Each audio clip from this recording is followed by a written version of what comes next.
Mon mari, le père de mes filles, s'est suicidé il y a 9 ans. Son suicide nous a plongés dans un cataclysme difficile à supporter et difficile à raconter. Pascal séjournait en hôpital psy. Il a profité d'une sortie avec l'une de nos filles qu'il avait invitée à passer la journée avec elle. Elle avait tout organisé pour lui faire plaisir, pour qu'il soit heureux. Les soignants disaient qu'il allait mieux et lui aussi, il disait qu'il se sentait bien.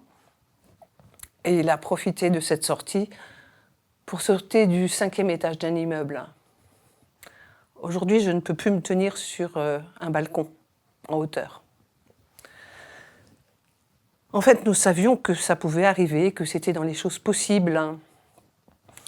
Parce que Pascal était vraiment malade, parce qu'il parlait lui-même de cette issue. Je dirais que nous le savions intellectuellement, mais nous n'y croyions pas. Enfin, moi, je n'y croyais pas. Je n'y pensais plus. Je crois que j'étais tranquille parce qu'il était à l'hôpital et parce qu'il était très, très entouré. En 1 minute, le suicide de Pascal nous a plongés dans l'horreur et dans l'irréparable. Nos vies ont définitivement basculé ce jour-là.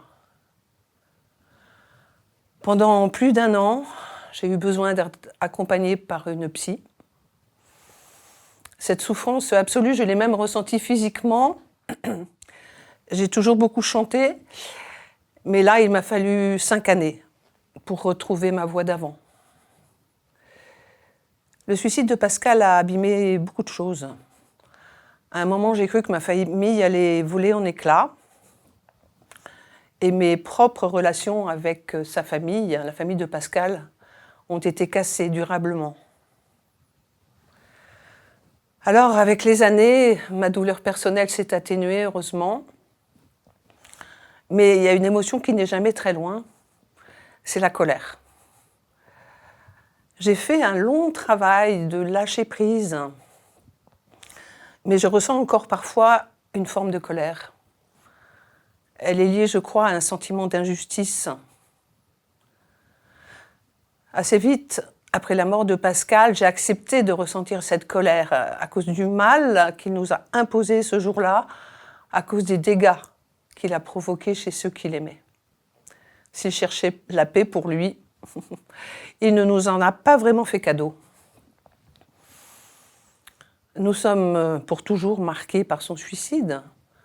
Par exemple, comment dire à mes petits-enfants qui n'ont pas connu leur grand-père que justement leur grand-père s'est suicidé. Et toutes ces conséquences petites et grandes qu'il a fallu assumer, qu'il faut encore assumer. Aujourd'hui, 9 ans après la mort de Pascal, j'ai une existence stable, passionnante même.